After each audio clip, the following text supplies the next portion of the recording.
आज हम जानने वाले हैं इस संसार की सबसे पहली प्रेम कहानी के बारे में, जिसमें ना कोई शर्त है, ना कोई बंधन, बस एक श्रद्धा है। इस कहानी में रंग भी है और दुख का संग भी है। यह शिव और सती की अमर प्रेम कहानी है, जिसमें प्रेम है, त्याग है और अंत में एक नई शुरुआत है। तो आइए जानते हैं इस महान प्रेम कथा को, जिसे हम सती कथा भी कहते हैं। चलिए इस कथा को शुरू करते हैं। जब ब्रह्मा ने अपने मानस पुत्रों को रचा, उन्हीं में से एक थे दक्ष प्रजापति, अत्यंत बुद्धिमान परंतु उतने ही अहंकारी। दक्ष को अपनी योग्यता, अपनी शक्ति और अपने सृष्टिकर्ता के कुल से उत्पन्न होने का बड़ा अभिमान था। उसने वर्षों की तपस्या की और देवताओं से वरदान पाए संतान की प्राप्ति के लिए। उसकी यह तपस्या रंग लाई और उसे एक अत्यंत दिव्य कन्या की प्राप्ति हुई, वही जिसे आज हम देवी सती के नाम से जानते हैं। सती का जन्म किसी साधारण कन्या की भांति नहीं हुआ था। उनका स्वरूप स्वयं शक्ति का अंश था, या कहते हैं स्वयं आदि शक्ति का। राजा दक्ष को अपनी पुत्री पर गर्व था, लेकिन साथ ही उसके मन में एक अभिलाषा थी कि वह अपनी इस कन्या का विवाह किस महान देवता यानी किसी वैभवशाली राजकुमार या किसी प्रतिष्ठित गृहस्थ से करेगा। उसे यह कल्पना भी नहीं थी कि उसकी पुत्री का हृदय वहां बन चुका है जहां वैभव का कोई मूल नहीं, जहां वैराग्य ही आभूषण है, वह भगवान शिव है। सती बचपन से ही विचित्र स्वभाव की थी। अन्य कन्याओं की तरह ना तो उन्हें कोई श्रृंगार में रुचि थी, ना ही राजसी जीवन में। माता सती जहां भी शिव का वर्णन सुनती, उनका हृदय गहरे भावों से भर उठता। शिव जो शमशानवासी हैं, जो मृग चर्म धारण करते हैं, जो भस्म रमाते हैं और सर्पों को आभूषण की तरह पहनते हैं, आम कन्याओं के लिए यह भय का कारण होता, पर सती के लिए यही शिव उनके अंतर मन में बस चुके थे। धीरे धीरे यह आकर्षण भक्ति में बदला और भक्ति प्रेम में। अब सती का एक ही लक्ष्य था, शिव को पति के रूप में पाना। लेकिन यह मार्ग उतना आसान नहीं था। जब दक्ष को सती की इच्छा का आभास हुआ तो वह क्रोधित हो उठा। उसकी आंखों में तो शिव एक जंगल में भटकने वाले योगी मात्र थे। उसने सती को समझाने का प्रयास किया कि वह किसी योग्य, राजसी और सम्मानीय वर को चुने। अब सती निर्णय कर चुकी थी कि उन्हें किसी धन, वैभव या पद की आवश्यकता नहीं। उन्हें चाहिए था वह परम पुरुष जो संन्यास में भी पूर्ण है, जो मौन में भी संपूर्ण है, और जो इसी लक्ष्य के लिए सती ने आरंभ की कठोर तपस्या। पर्वतों की गुफाओं में प्रचंड वायु और वर्षा के बीच सती ने भोजन तक त्याग दिया।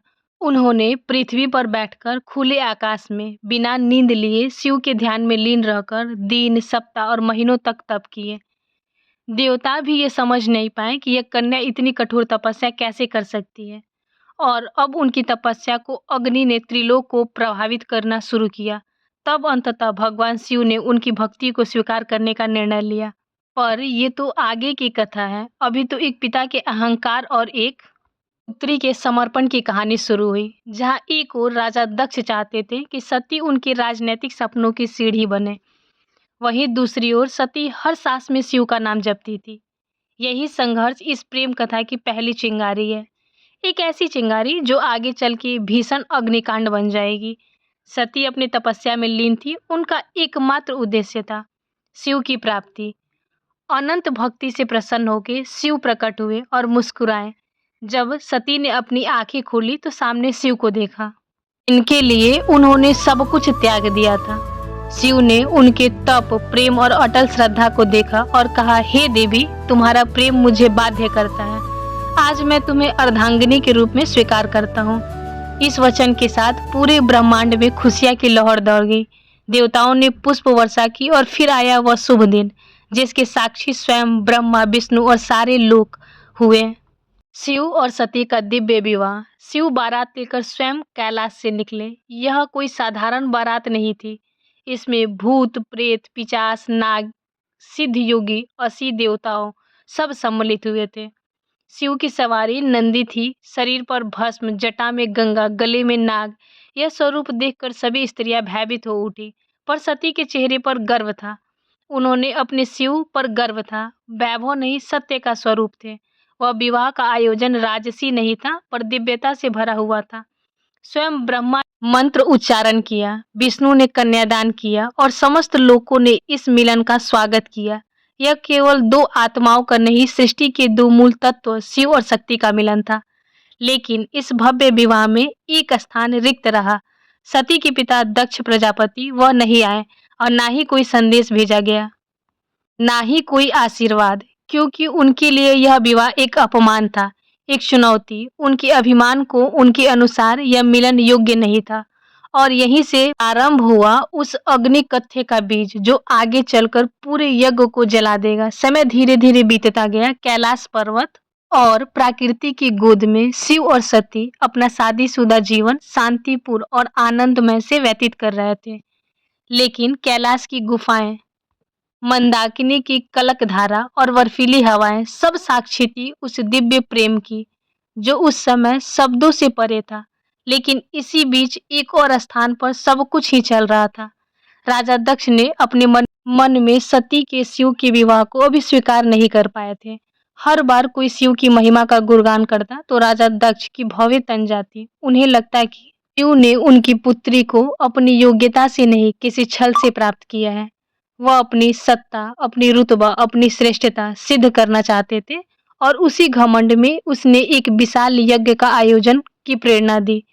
दक्ष ने यज्ञ का आयोजन बड़ी धूमधाम से किया।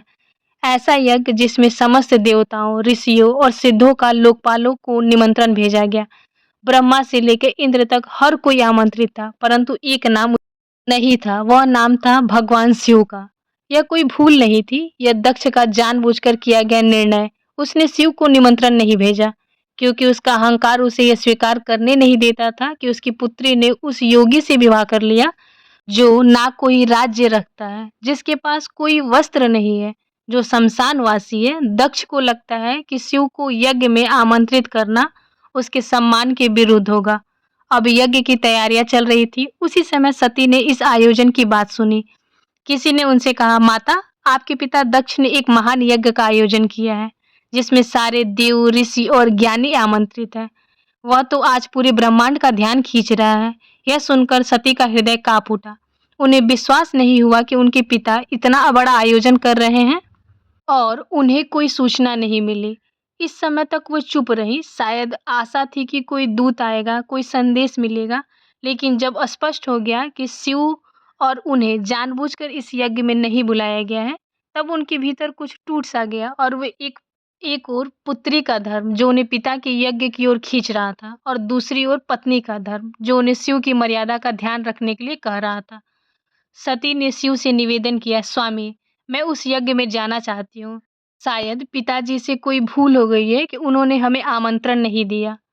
शिव ने सती को एक गहरी दृष्टि से देखा। वह जानते थे कि यह आमंत्रण विहीन आयोजन एक साधारण यज्ञ नहीं है। उन्होंने शांत स्वर में सती से कहा, हे प्रिय, जहाँ सम्मान ना हो, जहाँ स्वाभिमान ले जाना व्यर्थ है, और मैं नहीं चाहता कि तुम उस यज्ञ में जाओ जो केवल क्रोध और घमंड में जल रही है।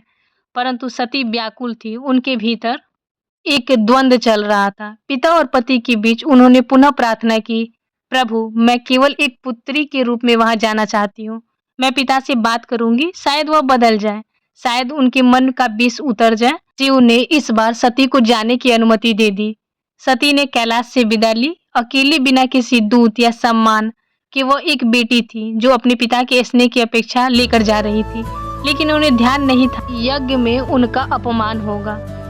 सती जब यज्ञ स्थल पर पहुंची तो उनके मन में उम्मीद थी कि पिता के नेत्रों में बेटी को देखकर कोमलता जागेगी, उनके मुख में स्वागत के शब्द निकलेंगे। लेकिन जब उन्होंने यज्ञ स्थल में प्रवेश किया तो सन्नाटा पसर गया। कोई स्वागत नहीं हुआ, कोई आसन नहीं दिया गया, जैसे वहां कोई उपस्थित ही ना हो। वहां बैठे देवताओं की आंखों में असहायता थी। सती ने पिता की ओर देखा, धीमे स्वर में कहा, पिताश्री, क्या आप नहीं चाहेंगे कि आपकी पुत्री भी इस पावन यज्ञ में सम्मिलित हो? दक्ष ने ठंडी हंसी के साथ उत्तर दिया, पुत्री, जिस दिन तूने उस नग्न भस्म रमाए शमशान वासी से तुमने विवाह किया, उस दिन से तू मेरी पुत्री नहीं रही। दक्ष का ऐसा स्वर सुन के माता सती को बहुत दुख हुआ। राजा दक्ष का स्वर ऊंचा हो रहा था। उसके शब्द जैसे शिव के लिए विष से भरे बाण हो, और यह सुनकर सती की आत्मा कांप उठी। यह केवल अपमान नहीं था, यह शिव के उस स्वरूप का तिरस्कार था जो समस्त सृष्टि का आधार है।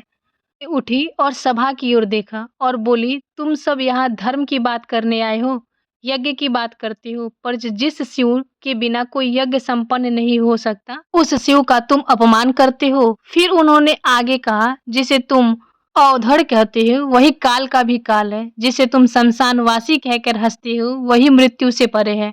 और जिसे तुम भस्मधारी कहते हो, वही भस्म के मुंह को जलाता है। उनकी आंखों में आंसू थे, लेकिन स्वर तेज था, ऐसा तेज कि स्वयं देवता भी सिर झुका ले। सभा स्तंभ थी, कोई उत्तर नहीं दे सका, लेकिन सती का हृदय अब टूट चुका था। उन्होंने कहा, जिस शरीर ने आज मेरे प्रभु का अपमान सुना है, वह शरीर अब इस संसार में रहने योग्य नहीं है। वे सीधे यज्ञ कुंड की ओर बढ़ी और वहां उपस्थित देवता उन्हें रोकना चाहते थे, पर सती अब कोई नारी नहीं थी, वह साक्षात अग्नि बन चुकी थी। उन्होंने अपने नेत्र बंद किए और शिव का स्मरण किया और अग्नि कुंड में कूद गए।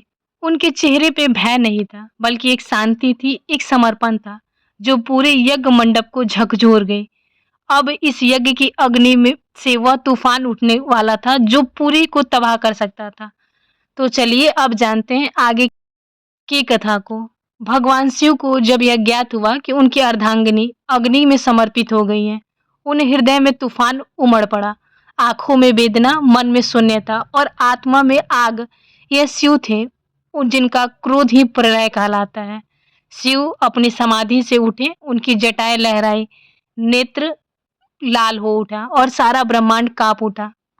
ने दोनों हाथों से अपनी जटाएं पकड़ी और उन्हें पृथ्वी पर पटक दिया।